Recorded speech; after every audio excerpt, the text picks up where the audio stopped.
ഞാനിപ്പോ ടൊറോണ്ടോയിലൂടെ ഇങ്ങനെ പൊയ്ക്കൊണ്ടിരുന്നപ്പോ ഞാനൊരു മൈമിനെ കണ്ടു. മൈം എന്ന് വെച്ചാൽ ഇങ്ങനെ സംസാരിക്കല ആംഗ്യ ഭാഷയിലെ ഒരു ജോക്കർ, ഒരു ആക്ട് ഒക്കെ ചെയ്യുന്ന.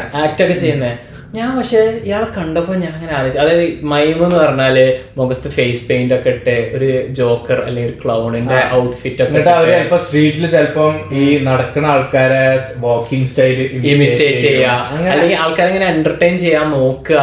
പക്ഷെ കുറെ ആൾക്കാർ, മിക്ക ആൾക്കാർ ഇവരെ മൈൻഡേ ഇല്ല. മിക്ക ആൾക്കാർ ഇവനെന്തേ കാണിക്കുന്നേ എന്നൊക്കെ തോന്നി. എനിക്കെന്നോട് ആദ്യം അങ്ങനെ തോന്നി. പിന്നെ this is what he does എന്നുള്ള രീതിയിൽ എങ്ങനെയാണ് ഒരാൾ ഈ മൈം എന്നുള്ള ആ ഒരു ജോബിൽ അറൈവ് ചെയ്യുന്നത്? എന്തായാലും എനിക്ക് ലിറ്ററലി അയാളോട് പോയിട്ട് നീ ഒന്നും ഇങ്ങോട്ട് വന്നേ, എങ്ങനെയാണ് നീ ഇതിന്റെ പ്രൊഫഷണൽ, ലൈക്ക് ഇതാണ് എന്റെ സാലറി, എന്റെ ജീവിതം ഈ ഒരു വരുമാന മാർഗത്തിലൂടെയാണ് ഞാൻ ചോദിച്ചൂടായിരുന്നോ? ചോദിക്കാനോ?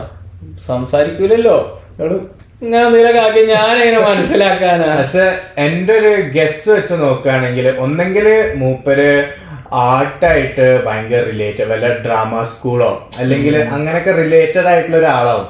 അപ്പം ഇയാൾക്ക് ജീവിക്കാൻ വേണ്ടിയിട്ട് ഇയാളിങ്ങനെ, നമ്മളിപ്പം എപ്പോഴും നമ്മളെന്താ നോക്കുക, ജീവിക്കാൻ വേണ്ടിയിട്ട് എന്തൊക്കെ സ്കിൽസാണ് നമ്മളെ കയ്യിലുള്ളത്, എങ്ങനെയാണ് അത് നമുക്ക് പൈസ ഉണ്ടാക്കാൻ വേണ്ടി നോക്കാനുള്ളത്. അപ്പൊ അങ്ങനെ നമ്മളെ കണ്ടില്ല, നമുക്ക് സംസാരിക്കാനുള്ള സ്കില്ലാണ് നമുക്കുള്ളത്. അപ്പൊ ഒറ്റ നോട്ടത്തിലാണ് നോക്കിയപ്പോ മൂപ്പർക്ക് തോന്നിയിട്ടുണ്ടാവും കുറച്ച് അഭിനയിക്കാൻ അറിയാം, പക്ഷെ സ്ട്രീറ്റിൽ പോയിട്ട് ഇപ്പൊ എങ്ങനെ അഭിനയിക്കുക? ഓക്കെ, മൈം, അതൊരു നല്ല ഐഡിയ. ശരി കേട്ടോ, ഷെർലോക്ക് ഹോംസ് അങ്ങനെ ആയിരിക്കണം. ഒരു മോസ്റ്റ് പ്രോബബ്ലി ഇതായിരിക്കണം അയാളുടെ ഒരു റൂട്ട്. പിന്നെ എല്ലാരും ജീവിക്കാൻ വേണ്ടിട്ടൊക്കെ ഓരോ പ്രാരാബ്ദം ഞെട്ടോട്ടല്ലേ.